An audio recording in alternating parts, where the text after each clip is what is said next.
Okay, we're in our Tefilah series, our prayer series.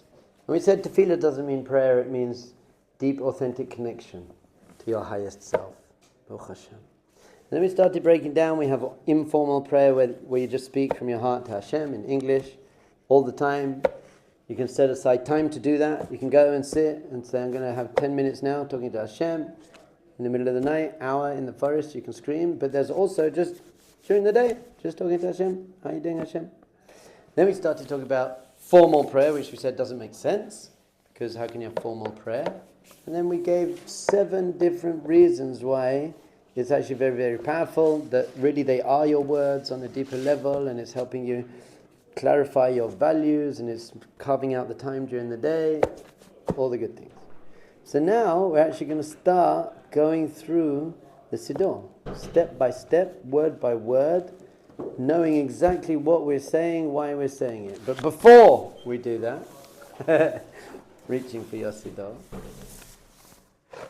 we just got to set your morning routine. Judaism very, very clear that all of the power comes at the beginning. The beginning sets the tone. If you're playing tennis, the server usually wins the game. Why? Because he's got the momentum, he's got the advantage of starting the game. The whole tree is in the seed. It's all there. The whole DNA, the whole baby is in the DNA. How you start your day is very important. Many people say to me, when I go back to America, I'm worried, am I going to fall off? Am I going to get disempowered? What's your one piece of advice? My one piece of advice is get up strong. Just get up strong. Very, very important. Because if you get up strong, it sets the tone for the rest of the day. If you get out of bed on the wrong side, you just don't feel good, and it's hard to then rev up the engines and kind of get going by lunchtime. And you want to get out, you want to fly.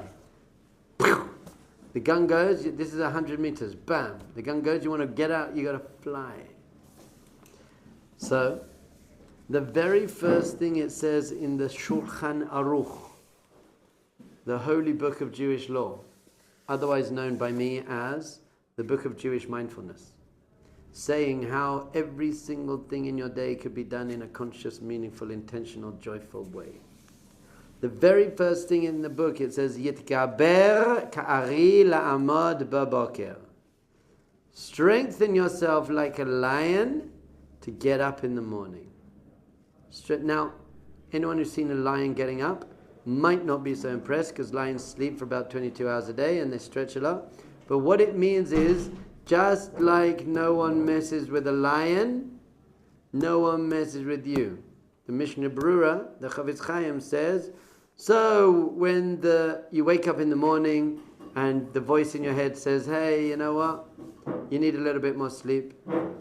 Don't have to listen to everything the voice in your head says. In fact, someone was walking past the Chavetz Chaim room once, very early in the morning, and he heard the Chavetz Chaim, he was pretty old by this time, screaming, you're older than me and you're awake already. And so after davening, they went up and they said, who was in your room this morning? And he said, I woke up this morning and the yetzer said to me, you know what, you're pretty old. You should stay in bed for a bit longer. So I shouted at him, you're older than me and you're already awake, so I'm going to be awake. By the way, very important to speak to your yetzer, because that objectifies it and personifies it and makes you not identify with it. Say, hey yetzer, I see you're really upset by this. Hey yetzer, you seem to be looking down on this other person. Hey yetzer, thank you for coming, but I'm not going to listen to you. Very important. Talk to your yetzer because that objectifies it. Yitgaber ka'ari la'amod baboker. Strengthen yourself, and in the winter it's going to say it's too cold to get out of bed. Now you've got to know when it's an excuse and when it's not. Sometimes you do need some more sleep, but not often. If you're very, very sick, then maybe you should stay in bed. But in general, you want to get up in the morning like a lion. Ka'ari. Some people say, Yitgaber ka'ari. You should wake up like the Arizal. How he woke up in the morning. The Shulchan Aruch was written at the same time as the Arizal. So you want to Yitgaber ka'ari la'amod baboker.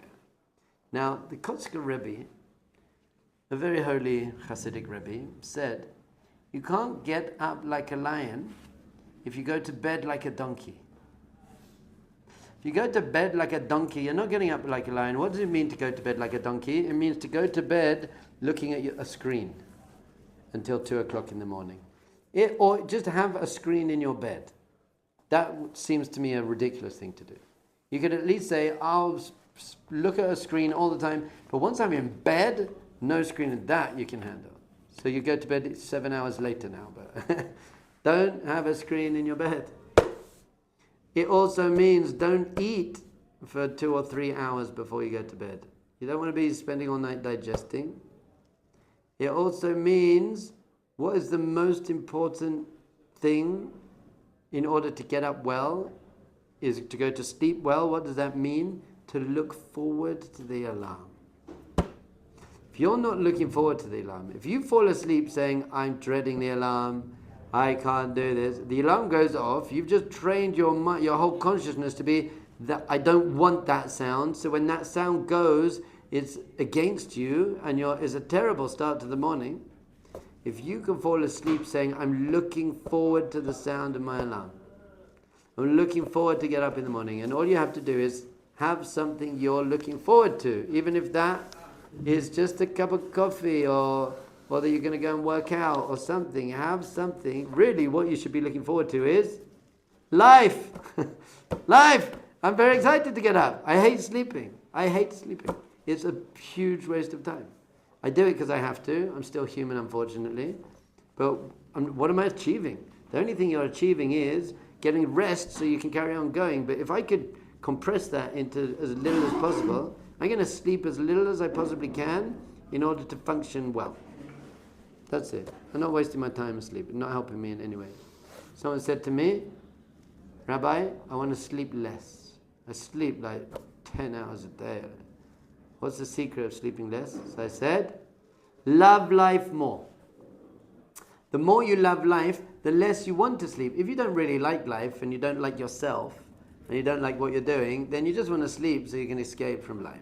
But once you love life, it's like sleep just gets in my way. I just can't do this.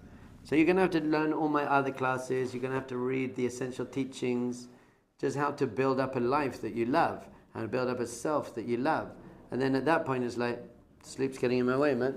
Baruch atah Adonai. Eloheinu melech haolam she'akol nהיה b'dvaro. Yitgaber kari, lamon b'boker la'avodat baro, in order to serve Hashem. I.e., if you have a purpose, then it's easier to get up.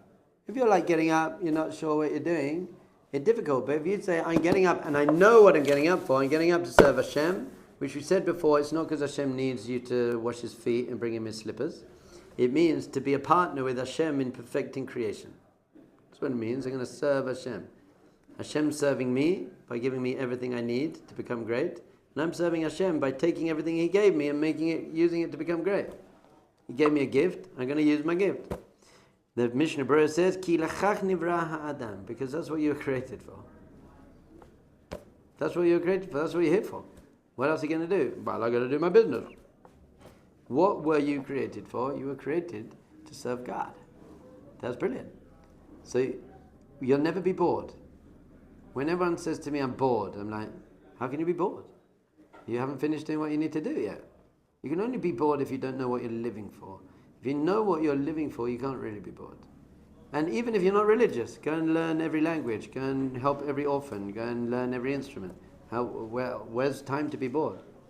Once you're living a meaningful life, you can't be bored, because there's always something to do.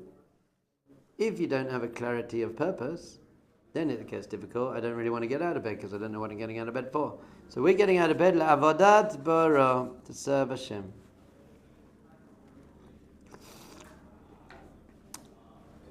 So this is it. You're going to go to bed strong, looking forward to getting up. And that means go to bed at a decent... You've got to work out how many hours you need to sleep. So I can't imagine you need more than 6, 7, 8 hours. I think if you sleep for 8 hours a day and you live till 90, it means you slept for 30 years of your life. 8 hours is a third of the day. So if you live till 90, you slept for a third of your life. Seems like a waste of time to me. Yes. No, but Rabbi, if you don't get enough sleep, then you'll die younger, so you won't even reach 90. Okay, I hear. You got to make the calculations here.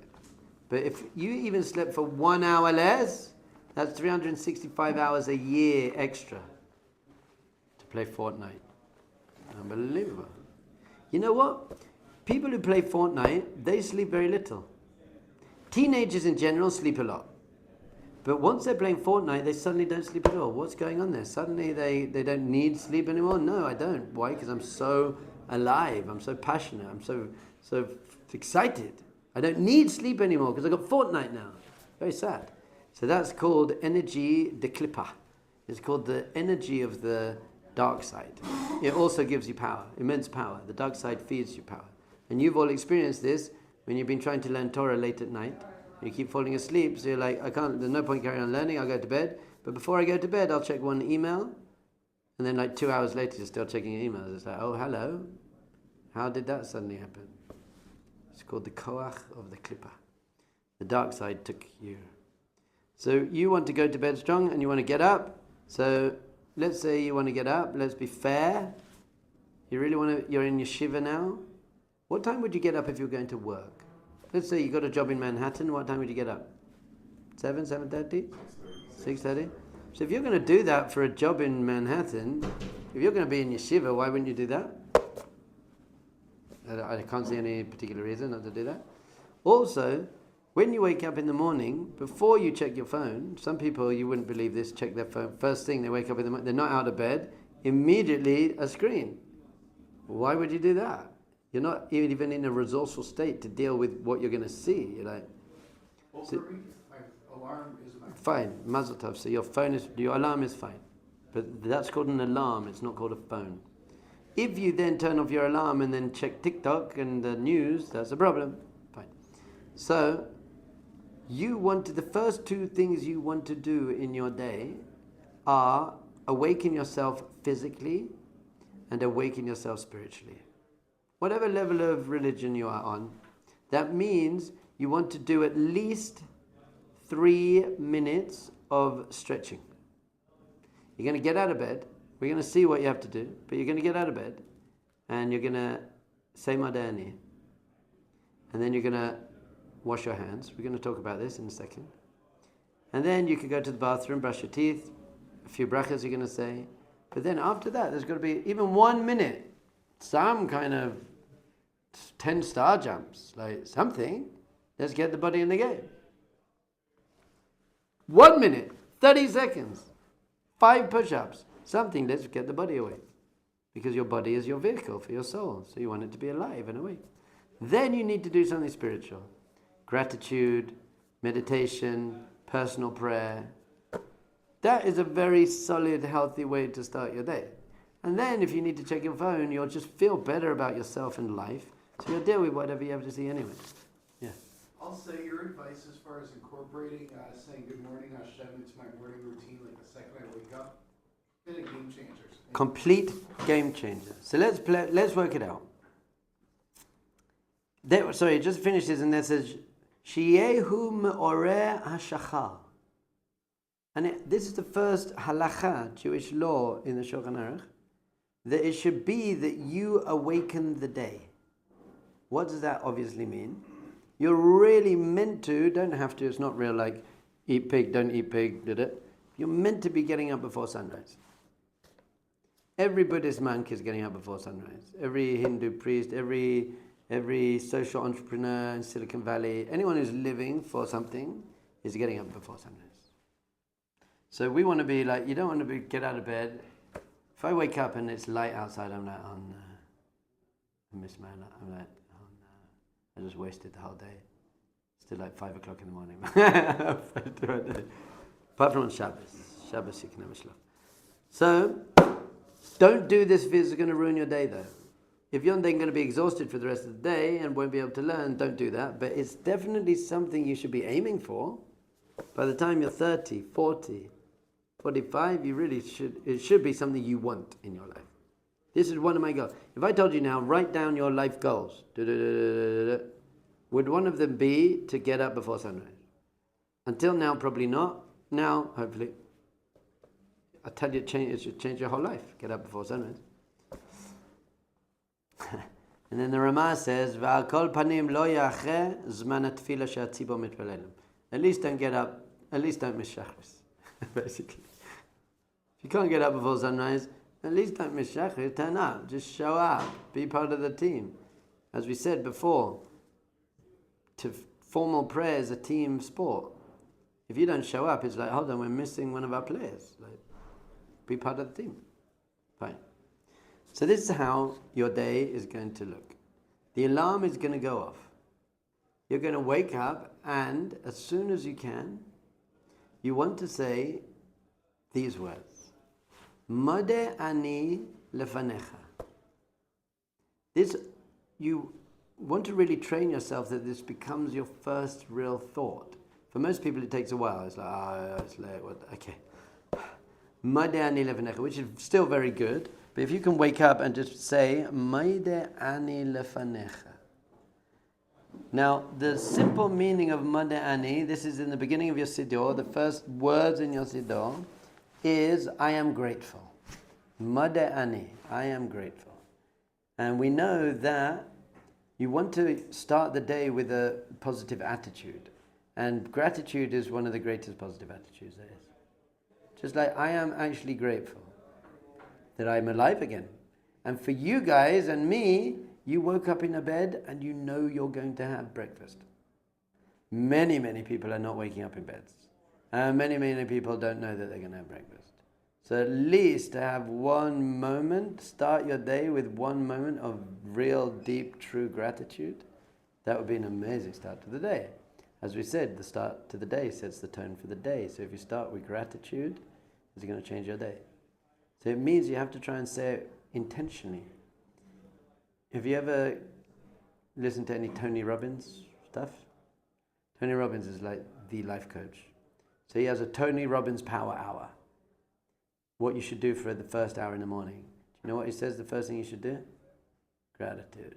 Like, wake up with gratitude. We're like, it's just a door, man. 2,000 years, Tony. We say that 2,000 years. It's like when they came out with the great discovery that the universe had a beginning. Well done. Well done. We've been saying that. So, we want to wake up with gratitude. Modeh Ani lefanecha, in front of you, Hashem. We want to bring Hashem into the game very quickly. But on a deeper level, what does Modeh Ani mean? What does Modeh mean? Huh? It doesn't actually mean thanks, because Modeh is the same root for the word vidui. What does vidui mean? Confession. So thanks and confession actually have the same root. So what do thanks and confession have in common? Confess and you admit. Good, it's an acknowledgement. I acknowledge something to do with our relationship. I acknowledge. So confession is, I acknowledge I did something wrong. And thanks is, I acknowledge that you did something for me.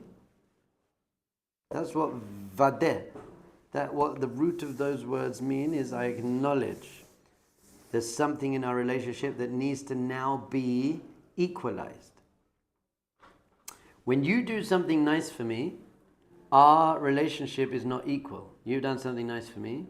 So saying thank you basically equalizes our relationship now. I've acknowledged what you did, now we're equal. Confession is, I did something wrong to you, so now our relationship isn't equal. So now I confess, and it brings us back to balance. That's what the root of the word means.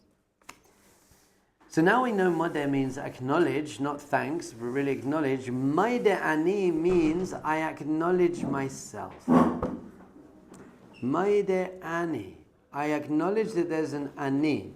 Now when you use the word Ani, I, who are you referring to?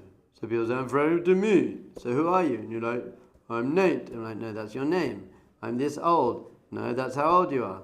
I'm this, whatever. I'm like, when we use the word Ani, the real Ani, who is your real I, is your neshama. That's what your real I is, because you say my thoughts.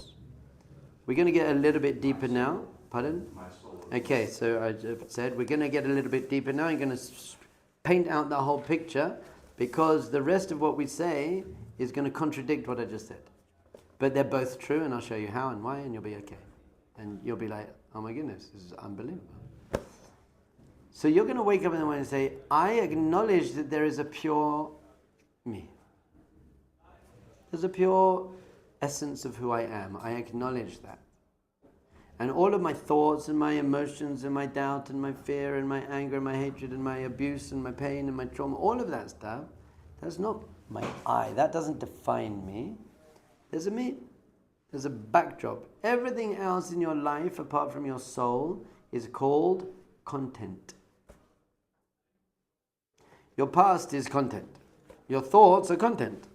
Your emotions are content. Everything's content, apart from your soul. Your soul is the backdrop for everything. It's the kli, it's the vessel, and everything else is the content of the vessel. But what we do is we get so caught up in the content that we identify with it. I am an anxious person. This happened to me. I'm hungry. So Modeh Ani, we start the day saying, I'm pure neshama, that's my essence. Lefanecha. And then you can say lefanecha, in front of you. Because now I can really be in front of Hashem. So I believe it was the Chavetz Chaim. One day he came late for davening. Very rare. I think it was the only time. And afterwards they said to him, like, Rebbe, why were you late? And he said, because I woke up in the morning and I said, Modeh Ani lefanecha, and I couldn't move for half an hour. Modeh Ani lefanecha.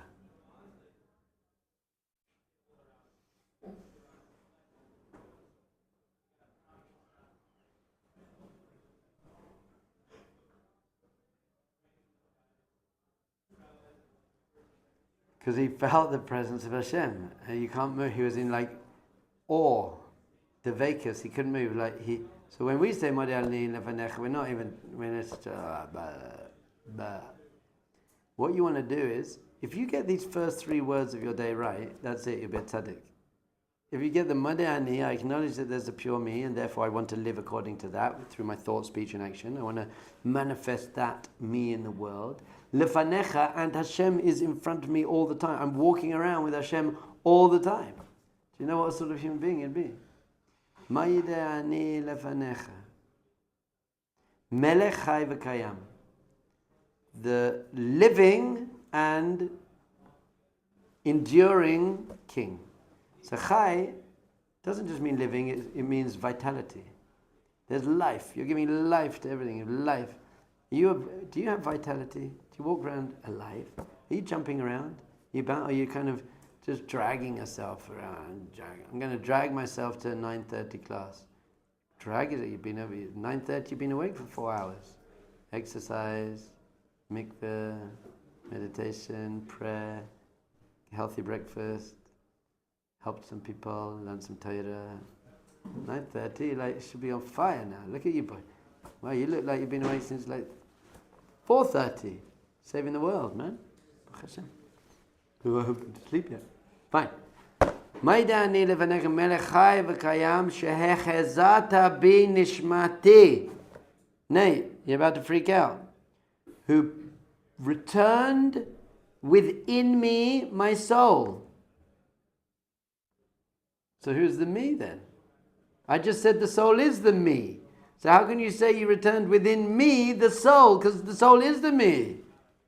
Goodness. So we're going to break it down very quickly, very simply. There are 3 main levels of your soul. The lowest level of your soul is called the nefesh.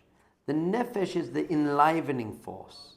It's just the energy. It's the chi that's keeping your body moving.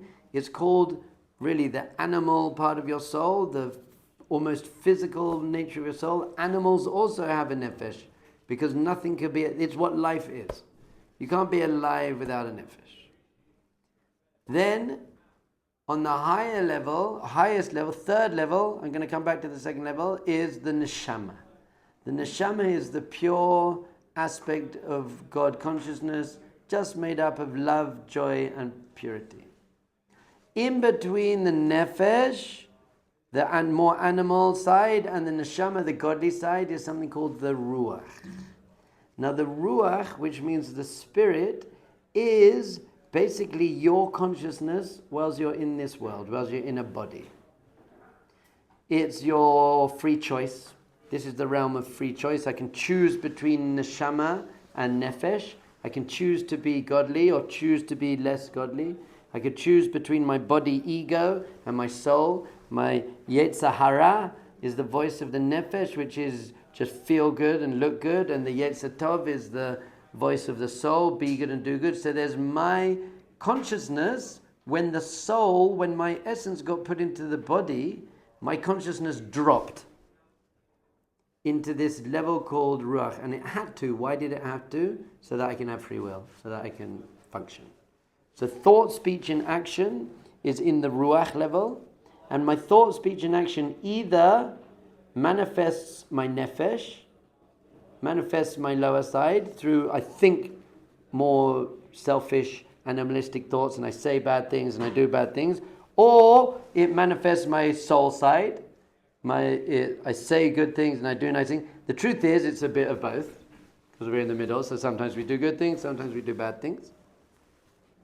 So when it says nishmati, my soul, the me is the ruach. For now, who you are is the ruach, although it's not your essence. So better to say it is your neshama is who you are.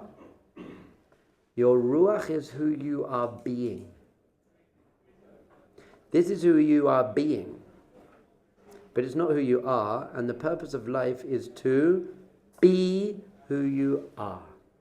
Bring your ruach in line with your neshama. Make sure that who you are in this physical world is representative of your neshama. So be who you are. So Elokai, we are going to say later, Elokai neshama shenatata bi, the soul that you put within me, that means the ruach. So once the soul is in a body, how are you identified? You're identified as this level called ruach, and all you have to do is start living in line with your essential self. Now, why are we saying this on a more simple level, although it's not that simple, is that when you go to sleep, your neshama leaves. Your neshama goes up to Shemaim. Don't worry, your nefesh doesn't leave, because then you would die. People say, wow, if your soul leaves you when you're asleep, how do you stay alive? Because it's only this level. The neshama leaves during your sleep. The nefesh is still there. The ruach is still there to some extent, because we have dreams. I'm not going to get into that too much. So when you wake up in the morning, your neshama comes back into you. The truth is, we're not going to get into this, but not everyone merits to have their neshama all the time. If you don't merit it, the Tanya speaks about this a lot. You have to bring down your neshama. So many people are walking around with a nefesh and a ruach, but their neshama isn't really different class. So what you're saying in the morning is, Hashem, thank you for returning my soul to me. Thank you for returning my soul to me, so I can now live a godly life. Which really means, on a more practical level, thank you returning my yetzer tov to me. Thank you for returning my higher capabilities and my higher aims into me. She'echazat bi nishmati bechemla, you did it with compassion. Rabba emunatecha. What does Rabba emunatecha mean? Great is your faith. It does not say Rabba emunati. Great is my faith in you, Hashem. It says Rabba emunatecha. Great is your faith in me, Hashem. Great is your faith in me. You believe in me, Hashem, because you gave me my soul back. So it must mean you believe that I can do something around it. Modeh Ani levanecha melech chai v'kayem she'achazat bi nishmati bechemla Rabba emunatecha. Hashem believes in you, so you better live up to Hashem's believes in you. If you believe in me, Hashem, I got to believe in myself. I actually got to do something while I'm here. It's amazing. Hashem gave you back your soul this morning for a reason. So you're going to either mess it up and make bad free will decisions, or you're going to use this soul that Hashem gave you to do amazing things in the world. What an opportunity. Being awake is a great opportunity. Being asleep, you can't achieve much. Being awake, you can achieve a lot. Personal growth, help other people, connect to Hashem, learn, everything. Some people say that you shouldn't sit up immediately in bed. It's not good for you. You should, once you wake up, you should have a little bit of time before you sit up. This is what Modeh Ani gives you as well. Gives you a little time. This is you wake up, you haven't even sat up in bed yet, taking a deep breath, Modeh Ani levanecha, and you'll have kamana, and then you're actually ready to get up. And we'll carry on tomorrow. What you do, the next thing you're going to do in your day, in order to live a conscious, meaningful, intentional, and holy life. Shabbos.